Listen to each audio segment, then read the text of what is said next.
Good morning! Yan, gusto kong ipakita sa inyo ang aming mga binibentang super kalan. Ayan po, ang dami namin binibentang super kalan. Lahat po yan ay lisensyado. Meron po yung papel galing sa DOE. Kailangan po nating rehistro din yan kasi ayan po ay kasama po yan sa business.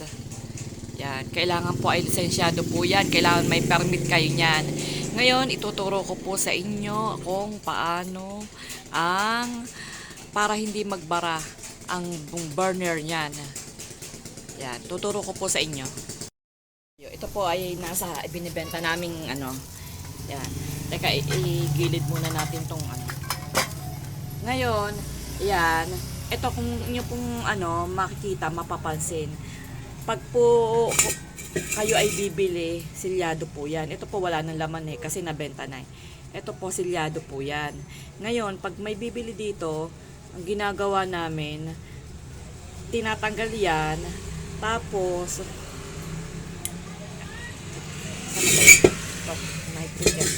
tinatanggal po yung takip na yan, natanggal na. Tapos, yan, yung putas na yan, ayan, makikita niyo po, yung mapapansin nyo yan, makikita nyo yan, meron dyan yun, meron po dyan ito, yung naka-usli na para siyang bilog. Ngayon, ang gagawin nyo dyan, ay pasisiritin nyo yan. Kailangan gagamit kayo nito. Ito, ang dulo nito. Huwag kayong gagamit ng mga metal. Ang gagamitin nyo ay yung mga malalambot lang din. Yung katulad yung mga plastic. Tapos, ang gagawin nyo po, pipindutin nyo yan, tapos pasisiritin nyo yan. Katulad yan, ba? Ingat po kayo sa pagpapasirit kasi baka umano sa mata nyo. Pipindutin nyo po yan. Teka.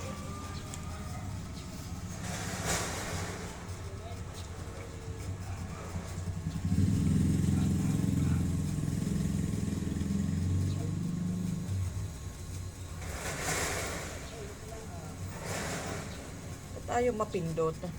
Basta ayan po ay ayan, ito. Yan. Pipindutin nyo po 'yon. Ididiin nyo po 'yon tapos sisirit po 'yon ng konti. Tapos pag sumirit yan, ayun po yung mga magbabara sa burner nyo. Yan, kasi may matigas, may nakabara. Yan, basta ganyan yun. Nyo po yan. Pasisiritin nyo po. Ito katulad dito, nagpalit tayo ng ibang tangke kasi ayaw nung isa. Yan, ito gagamit kayo ng ganito, tapos dolo ng ballpen, tapos yun, pipindutin nyo yun. Yun yung pinaka na yun. Tapos, pasisiritin nyo siya. Yun. Narinig nyo po, ayun, sumirit na. Ibig sabihin, sa pagsirit na yan, yun mga Mars, nakita nyo, ginawa ko dun sa may super kalan. Pinindot ko yung pinaka nakausling parang bilog dun sa loob. Tapos may lalabas na konting hangin, konting gas.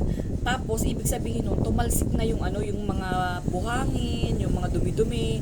Na yun po ang dahilan kung bakit nagbabara ang inyong super kalan. Yan, kaya ito po ay para po doon sa mga gumagamit ng mga super kalan katulad po nito. Yan, ayan po ay para doon. Ayan po yung tip. Kasi akala nyo, kung titingnan nyo, akala nyo, ubos na ang laman. Akala nyo, ubos na ang laman, di ba? Yung pala, hindi nyo napansin, barado lang pala yung burner. Yung burner ay barado kasi dahil nga dun sa mga lupa, yung mga buhangin na nasa loob. Kaya kailangan, ang gagawin nyo, pasisiritin nyo muna yon. Pipindutan niya, gagamitan nyo ng dulo ng ballpen. Yan, gagamitin nyo ng dulo ng ballpen para lumabas lahat ng nandoon na dumi sa loob. Kasi ayun nga po yung dahilan kung bakit nagbabara ang burner ng super kalan. Kaya yan, ito po ay tip ko para sa mga gumagamit ng super kalan, no? Ito po ay para lang dun sa gumagamit ng super kalan, yung maliit na tangke na 2.7 para po ito doon. Kasi nga akala natin wala na laman na tangke, tapos tatanggalin natin sa burner, bibili ulit tayo. Yung pala hindi natin alam na marami pa palang laman. At ang dahilan lang pala kung bakit hindi sumindi dahil nga barado. Kaya ayun po ang gagawin nyo para iwas bara.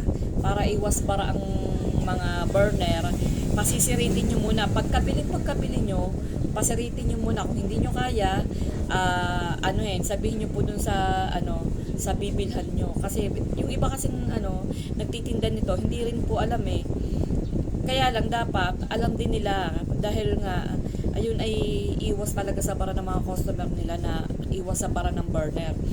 Kasi kawawa din ang burner eh. Ay, kawawa din ang mga customer eh. Kung halimbawa na kaya nga yun ang ginagamit nila kasi para makatipid dahil mura lang. Tapos pag nagbara, ilang araw lang nagagamitin, akala nila walang laman, bibili na uli. Kaya sayang at kawawa din ang mga tao na gumagamit nun, no? Yan.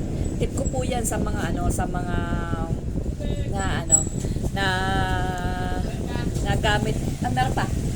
Nagamit ng ng mga superkalan. Ano po?